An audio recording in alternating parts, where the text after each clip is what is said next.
Pembicara ketiga kita kali ini adalah Profesor Dr. Christopher Haniwijaya yang juga merupakan Ketua Perhimpunan Penggiat Pangan Fungsional dan Nutraceutical Indonesia. Pendidikan beliau di IPB ya S1-nya, lalu kemudian Master of Agricultural di Agricultural Chemistry Hokkaido University, juga PhD di tempat yang sama, bidangnya juga sama yaitu adalah Agricultural Chemistry. Expertise-nya sendiri Prof. Hani di Food Flavor Chemistry Analysis and Sensory Evaluations. Juga kemudian ini pengembangan produk ya dari nutraceutical dan juga di sebagai konsultan di industri maupun di UKM-UKM. Beliau juga selain profesor di Departemen Teknologi Pangan ya di IPB, juga sebagai anggota dari Indonesian Association of Food Technologies dan juga kemudian President of Association of Flavor and Fragrance Indonesia (AFFI) dan anggota juga dari European Association for Integrating Food Science and Engineering Knowledge into the Food Chain Austria. Baik, saya persilahkan kepada Prof. Hani untuk menyampaikan pemaparannya. Pada operator mohon diberikan kontrol kepada Prof. Hani. Silakan Prof. Hani. Baik, terima kasih Dr. Husna.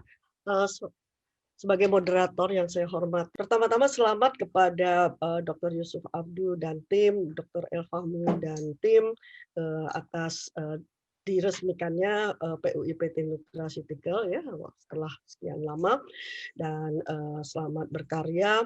Terima kasih atas undangan yang diberikan. Perkenankan saya menyapa dulu kepada teman-teman persejuangan Pak Umar dan Bu Ima, kemudian juga para pembicara lain. Maaf karena waktunya pendek, saya perpendek saja. Assalamualaikum warahmatullahi wabarakatuh. Salam sejahtera semua. Ya, salam kebajikan, salam sehat selalu. Juga salam bahagia untuk semua peserta FGD kali ini.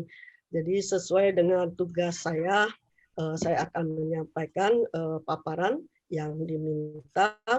Mohon perkenankan saya share screen.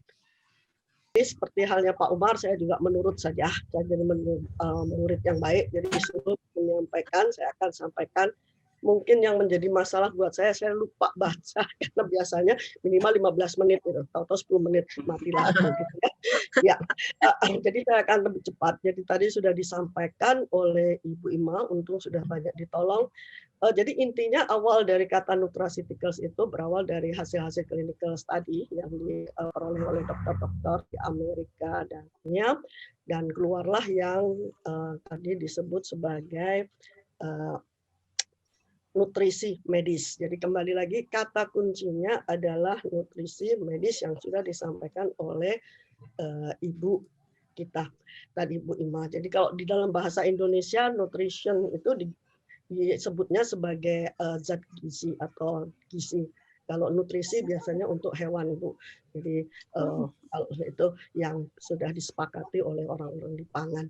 Nah, sesuai dengan katanya dan sudah disampaikan oleh Ibu Ime, ini adalah mulai awal dari kebingungan orang untuk mendeskripsikan nutraceutical apa. Karena begitu sudah menyangkut seperti ini, maka flavonoid tidak masuk. Karena seperti tadi juga Bu Ime katakan, nutrien dan gizi itu hanya ada 7 komponen. Dan permasalahannya flavonoid termasuk zat-zat yang tidak friendly terhadap zat-zat nutrisi seperti vitamin dan kemudian mineral dan beberapa protein karena sifatnya adalah anti nutrisi. Dan lebih membingungkan lagi ketika Pak De Felice ini yang mengembangkan kata nutraceutical ya, jadi tadi sudah disampaikan nutrient, pharmaceutical, nutraceutical, a part of food. Jadi ini kemudian memberikan definisi lagi yang semakin membingungkan karena di sini jadi ikut masuk isolat zat gizi, suplemen gizi, diet, pangan hasil rekayasa genetik, produk herbal, pangan olahan, sehingga kata-kata yang tadi nutrisi alias nutrien maksud saya ya, gizi dan cyclicalnya itu jadi sedikit kagok ya, jadi sedikit kagok. Nah, Karena di sini jelas-jelas dikatakan nourishing food component. Jadi kalau tidak nourishing berarti tidak termasuk dalam definisi ini. Kemudian masuk lagi ke permasalahan yang lebih kacau lagi, terakhir ini kemudian keluar lagi bahwa ini definisi nutrisi related product generally depend on the source, dan keluarlah 4 grup masuk dietary supplement, functional food, medicinal food, dan pharmaceuticals. Padahal pharmaceutical sendiri itu adalah bukan food, depannya adalah farm alias ya agriculture, crop dan animal. Jadi masuklah keluar kata pharmaceutical. Jadi ini sudah kebingungan yang awal sehingga sampai sekarang dunia pun masih kebingungan mencari apa itu nutraceutical. Di Amerika sendiri barangnya ada, makhluknya ada, di dunia perdagangan ada, tapi secara hukum tidak ada nama nutraceutical. Dan biasanya mereka bukan sebagai pangan, adalah dietary supplement. Dalam hal ini pengertian pangan fungsional tidak masuk nutraceutical kalau menurut mereka, karena ini tidak di update sebagai makanan. Sementara di India lebih bingung lagi.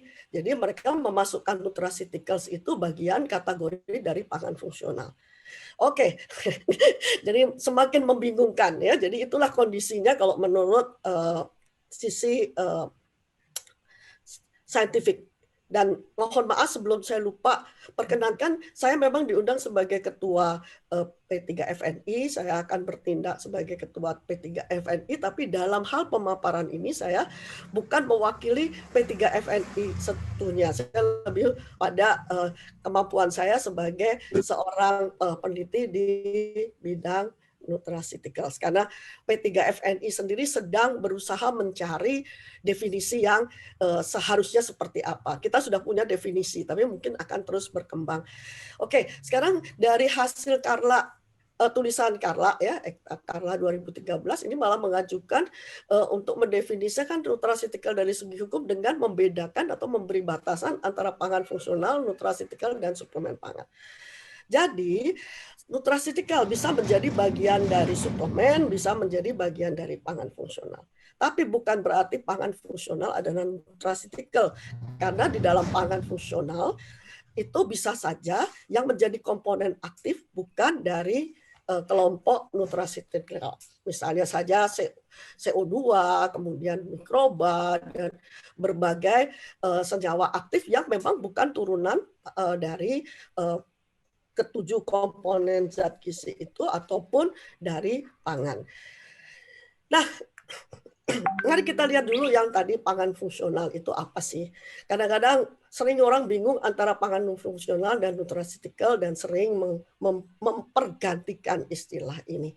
Pangan fungsional sendiri itu tepat, kenapa jadi saya mendalami ini, karena begitu saya datang ke Jepang, dimulailah proyek riset nasional dari pihak Jepang, khususnya melihat kemampuan fisiologis aktif dari berbagai jenis pangan, ya, termasuk komponen penyusunnya, karena mereka tahu populasi orang Jepang, terutama yang lansia, semakin bertambah, dan Jepang termasuk negara yang dari dulu sudah menjamin kesehatan dengan asuransi yang cukup tersita, karena sekarang kondisinya pekerja yang masih aktif dan dibandingkan para lansia yang sudah pensiun itu bentuknya piramid terbalik, sehingga mereka berusaha sebisa mungkin lansia ini dibuat sehat, itu intinya.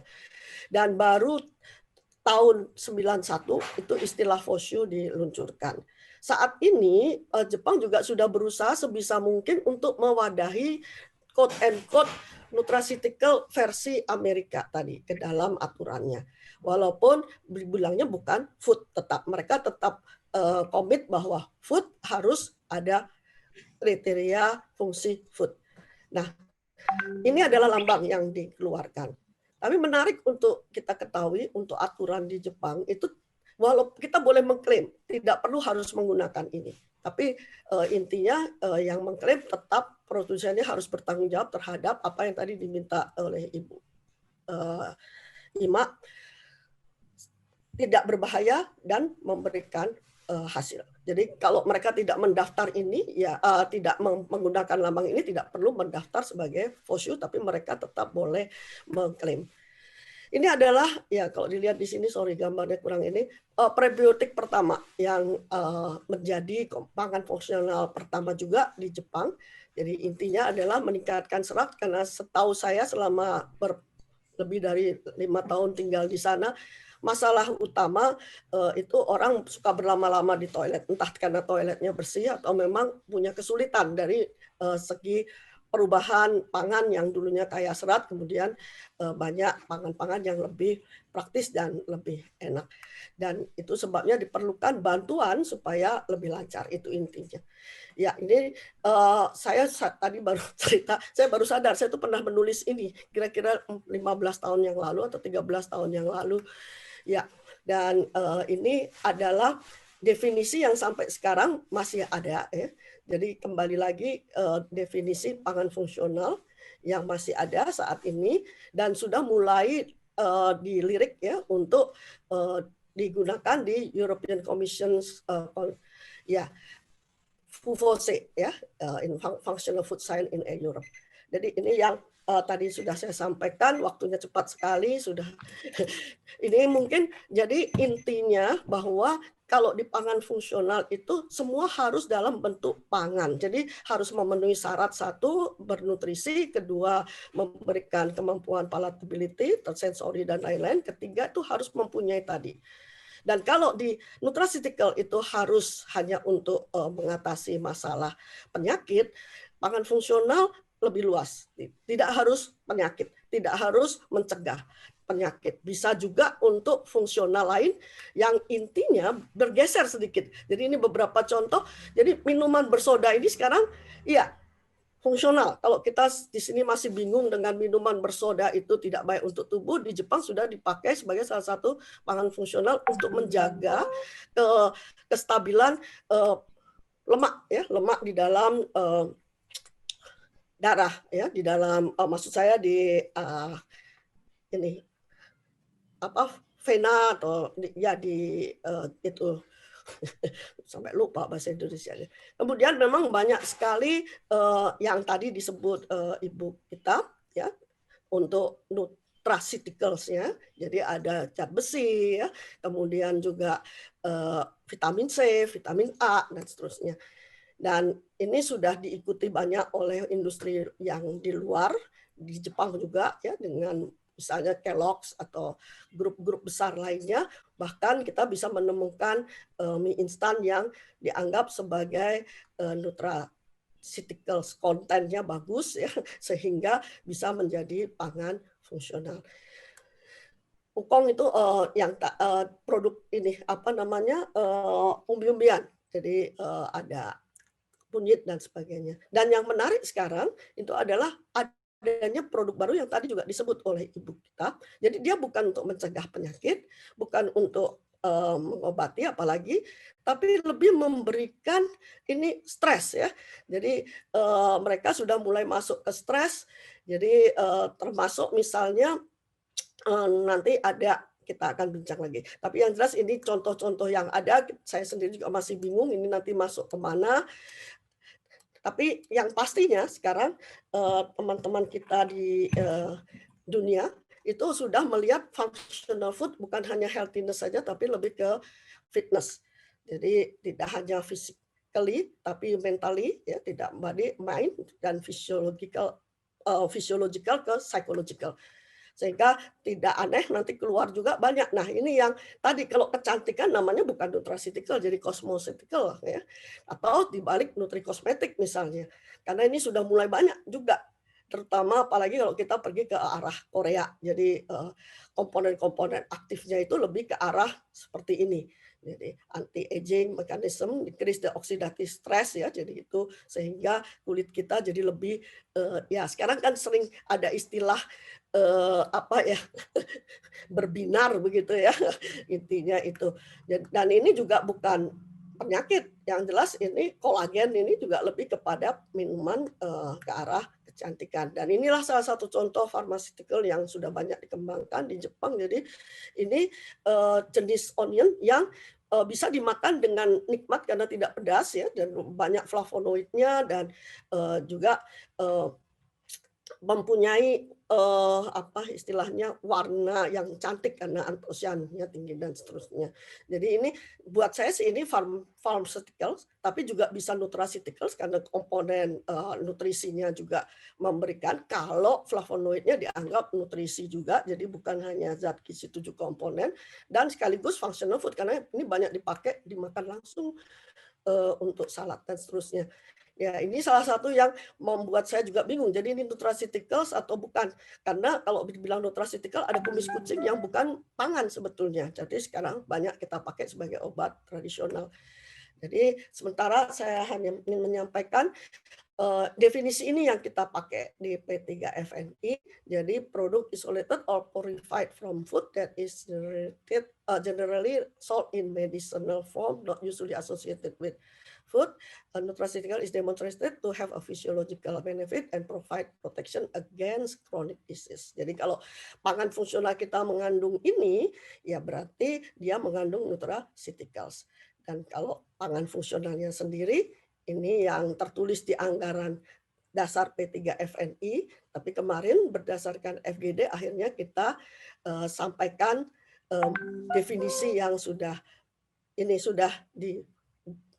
diketuk palu ya. Yang belum itu adalah ya sekali lagi tidak harus penyakit ya. Jadi pokoknya kita harus punya keunggulan dalam hal menjaga kebugaran. Untuk nutraceutical sendiri kita belum selesai, jadi ini masih yang lama di di DRD kita, jadi ini nanti masih open untuk didiskusikan di kami juga, kita masih bersambung. Kemarin Pak Efami sudah ikut di paparan kami FGD sebelumnya, kita masih punya banyak PR. By the way, ini tugas saya karena diundang sebagai ketua P3FNI. Teman-teman kalau ingin lebih banyak belajar dan punya naskah-naskah, mumpung gratis Desember ini kita sudah sampai ke penerbitan keempat dan segera masuk ke Sinta ya. Oke, saya rasa itu dulu karena waktunya, sorry sedikit map. Ya, saya benar-benar nggak bisa membuat lebih pendek. Oke, jadi ini saya tutup dulu, nanti terbuka untuk didiskusikan. Terima kasih, Dr. Husna.